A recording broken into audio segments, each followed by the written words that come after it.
Humanity matters.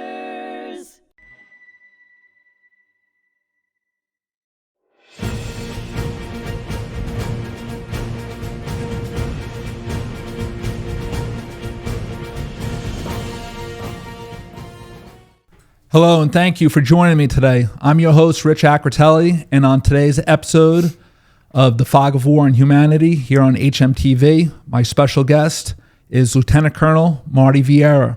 Will join me for a conversation about his many decades of service at the 106 Rescue Wing, New York Air National Guard Base in West Hampton Beach, as a combat rescue officer and as a leading and positive figure at this major military base. Marty, it's a pleasure to have you here with us today. Let's get started. Can you please tell me where you grew up, your hobbies and interests as a young man? I just want to start out by saying thank you for having me. It's an honor to be here today. So I grew up in Rocky Point, Long Island, and went to Rocky Point High School. My interests were soccer and basketball and golf. I transferred from soccer to cross country in order to get shape for basketball, and it turned out that looking back, that it was a big decision that helped me get through where the pipeline that we'll talk about in a little bit. I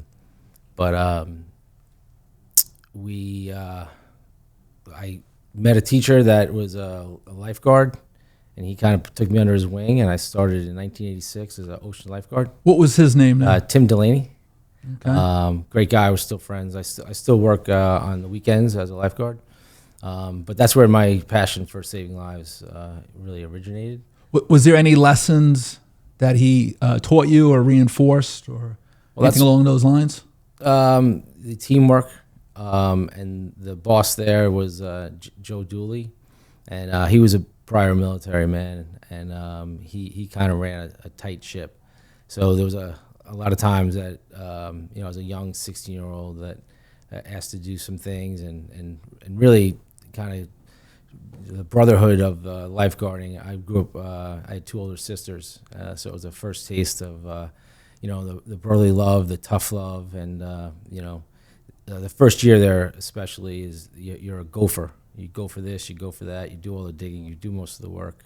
And it also shows you a little bit about chain of command. So you're the lowest man in the totem pole, and you work your way up, and you develop a leadership style.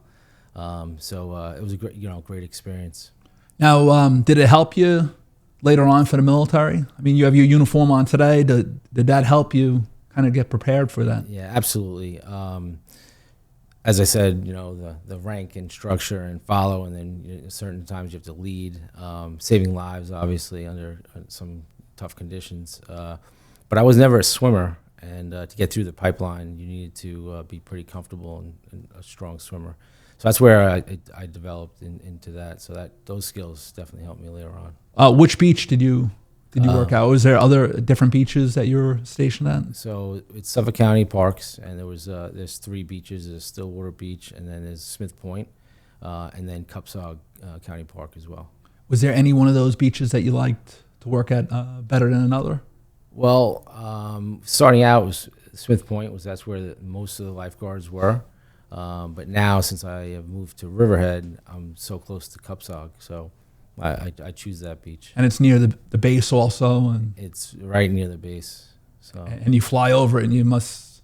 Yep. Right. Yeah. I actually I drove past it to go to work as a lifeguard for almost 12 years, 15 years. I didn't even know about the 106 Rescue Wing until later, in life. So okay, at Rocky Point, were there any other influences? Because you later became a teacher.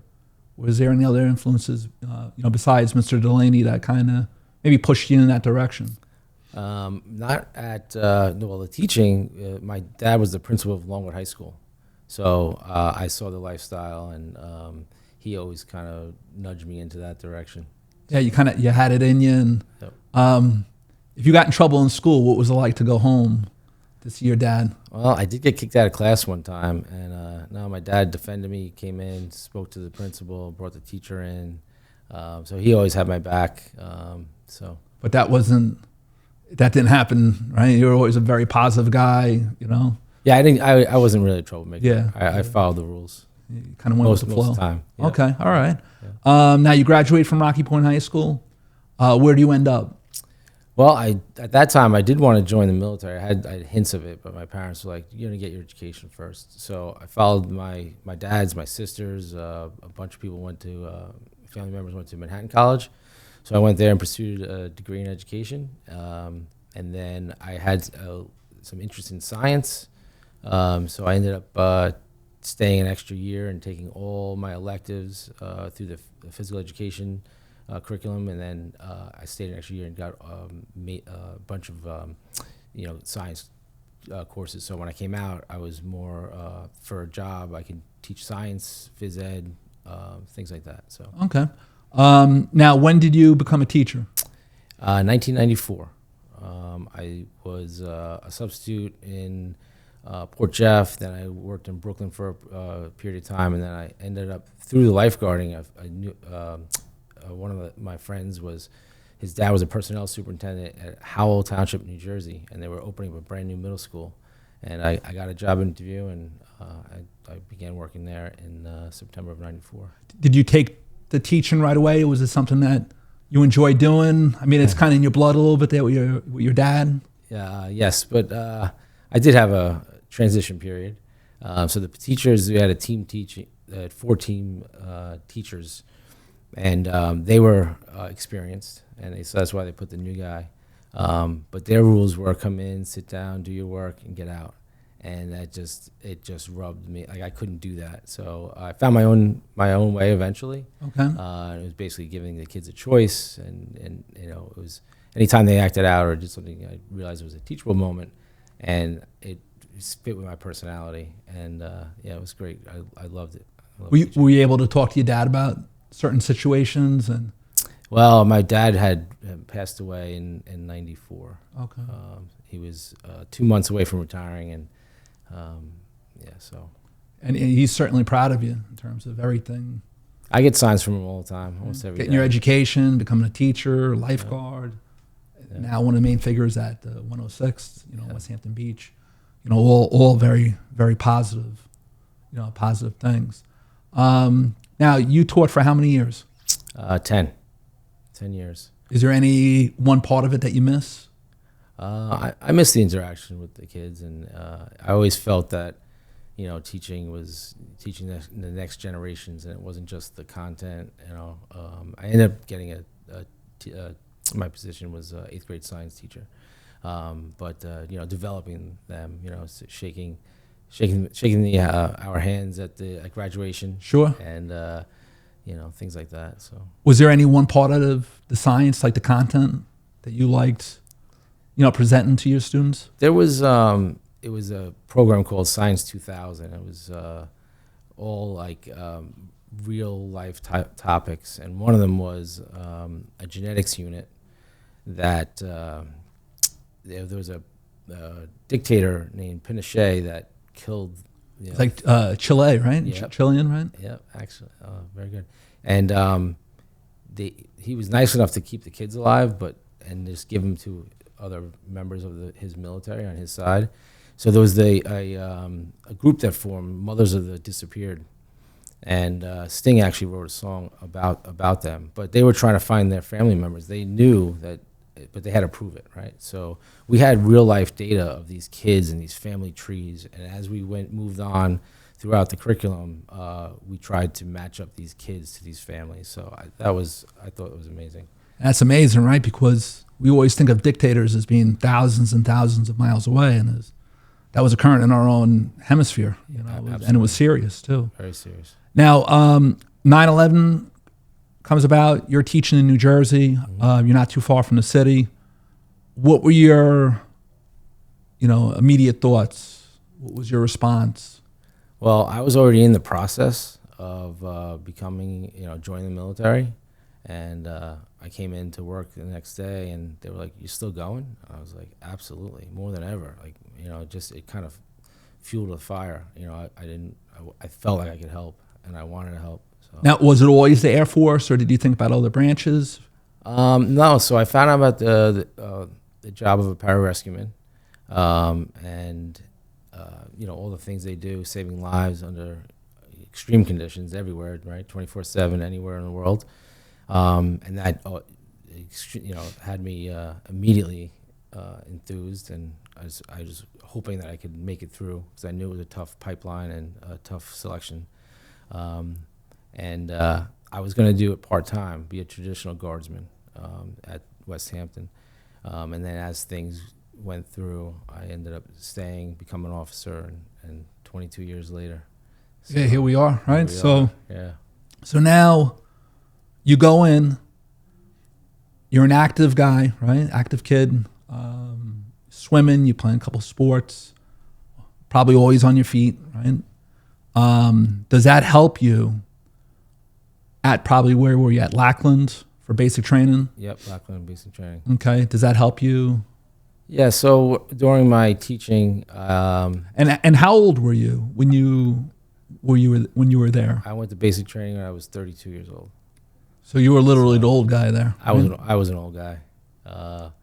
I quickly picked up the nickname Nutty Professor, and my wife's a physical therapist and was working on one of the members at giving treatment, and she was like kind of worried about the pipeline, and he was a PJ, and he said, "How old is he?" And she said, 32. Don't worry about it. He's not going to make it. So I heard that story later on, but yeah, challenging times. Okay, now you graduate from Lackland. Where do you end up? Where do they send you? Well, we stayed in Lackland for the 10-week indoctrination course, so that's the selection course. For the pararescue jumpers, for the right? pararescue jumpers, yep. And what were some of the challenging parts to that daunting course there, that daunting phase? Well, prior to going down, I heard stories, and and pretty much everyone passes out and sees the wizard. So I would tell people, well, when I pass out and when I get safely on the side of the pool, that's probably when I'm going to know if I'm going to make it through. Like, I'm going to get back in the pool again after that. And I had one experience, and during this thing called Ditch and Don, I came up, and it wasn't that bad. So I went back in 2 minutes later. Does everyone at one point or another see the wizard at one point? I would say 60%, and some guys do it, multiple times. But about 60%.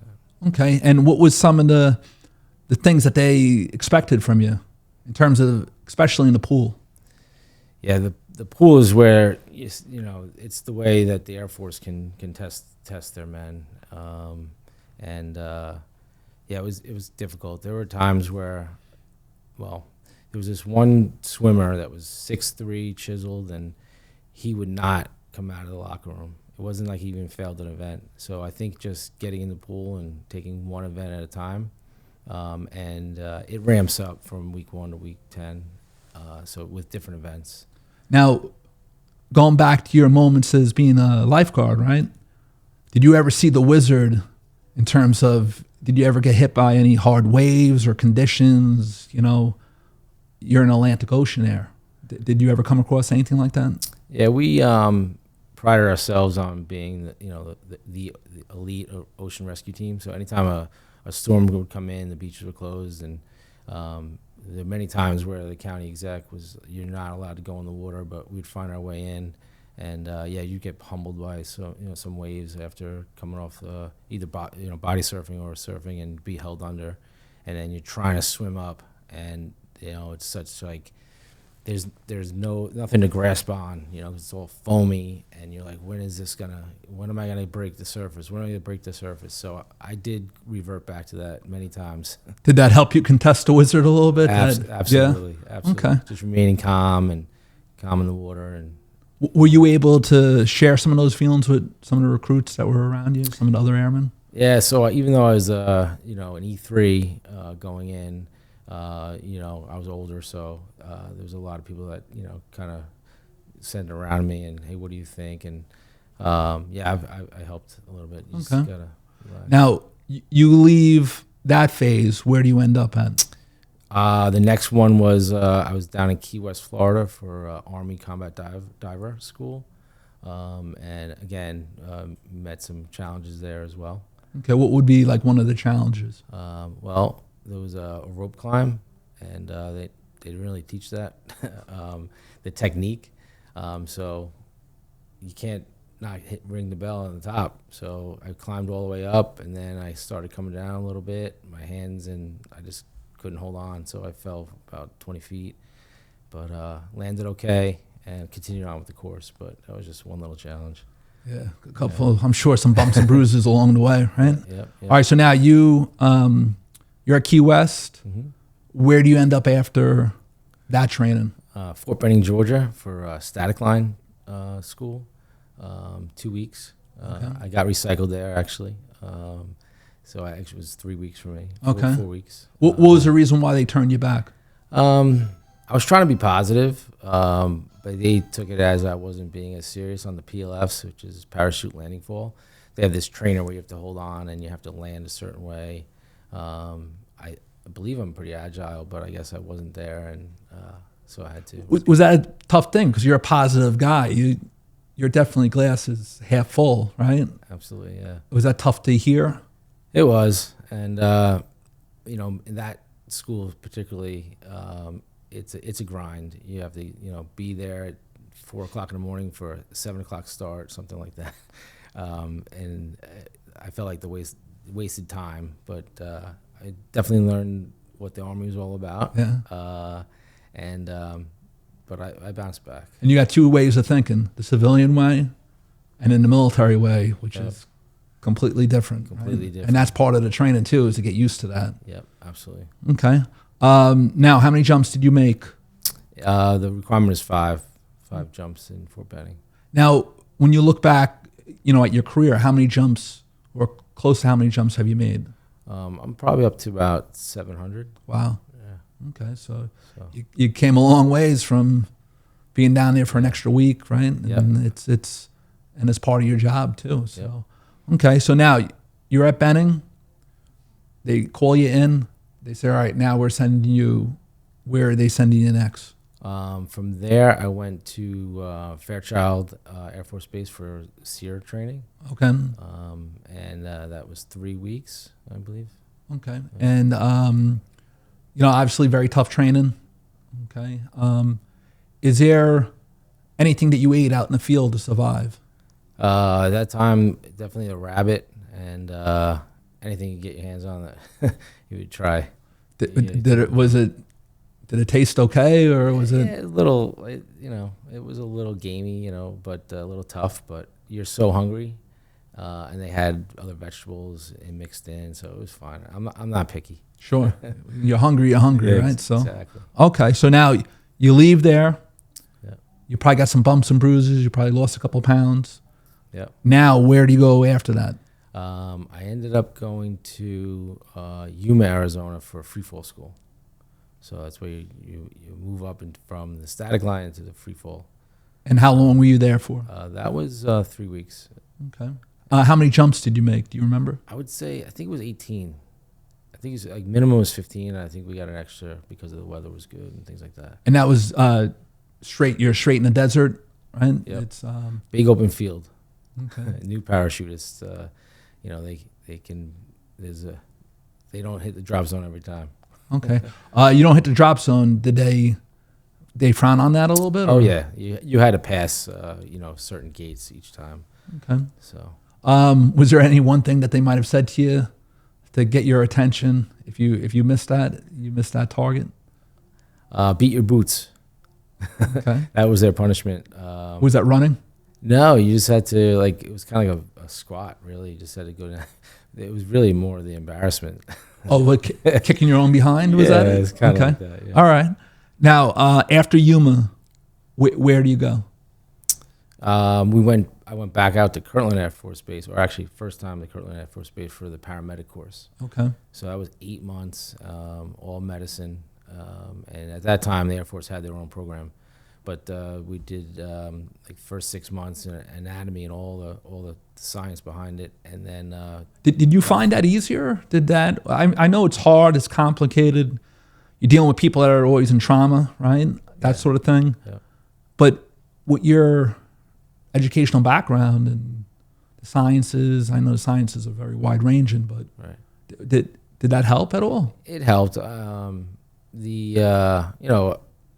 wasn't an A student by any means, because it was a lot of information in a short amount of time. We went through anatomy, physiology in like 3 weeks. I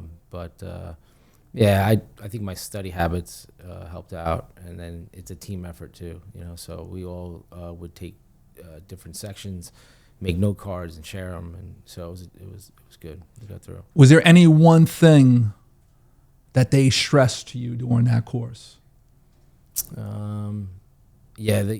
The trauma, obviously, but they had these scenarios, and it was very realistic. And if you did not follow your proper protocol, you'd have to redo it, or so they were very hard in that respect. Very strict with that. Did people get turned back? Yes. In doc, we ended up with the largest class at that time, which was 32 of us, but that's because we had a bunch of setbacks. But we started with 184 and wound up to 32. Wow. At this point, through all this medical training, you're at 32? Yep. Okay. And did they turn people back from that number? Yeah, there's always one or two after you get through that initial in-doc, because they spent so much time with you already. They usually give you a second chance, but we're losing guys throughout the pipeline. And that keeps it in the back of your mind that this could happen to me, right? Every day is a test. Every day you're getting judged. So for me, I had a backup plan. I could just go back to teaching. I was able to put that in the contract where if I didn't make it, I could choose to get out. So, but there was other classmates that this was it for them. They'd have to be in another job in the military. So I just kept that. That was a positive. You're getting tested every day.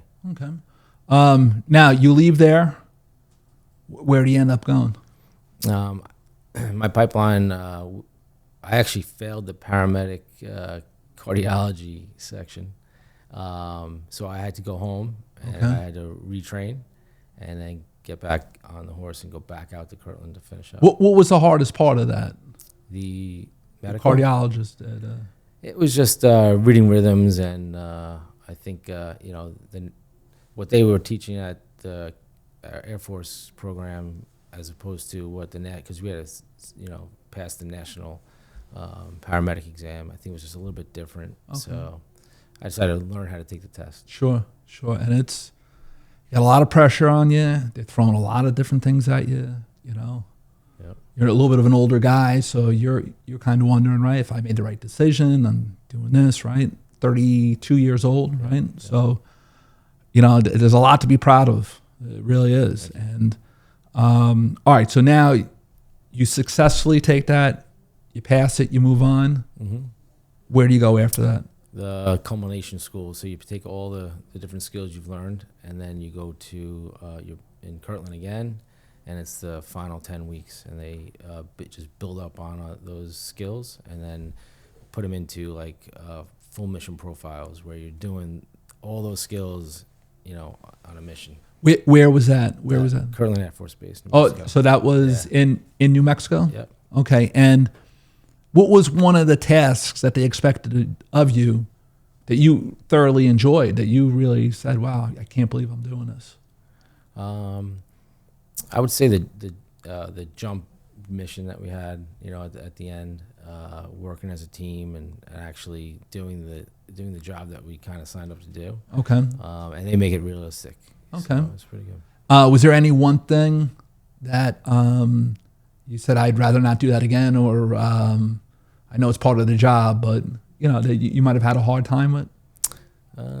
No, I love. That's why I think I continue to stay on, because there was so many skills, and to do it as a part-timer, it's almost impossible. And you were able to just put it all together too, which is very rewarding, right? Yep, absolutely. All right, so we're gonna go into a second episode here with Lieutenant Colonel Marty Vieira here on HMTV. We hope to see you for the second interview.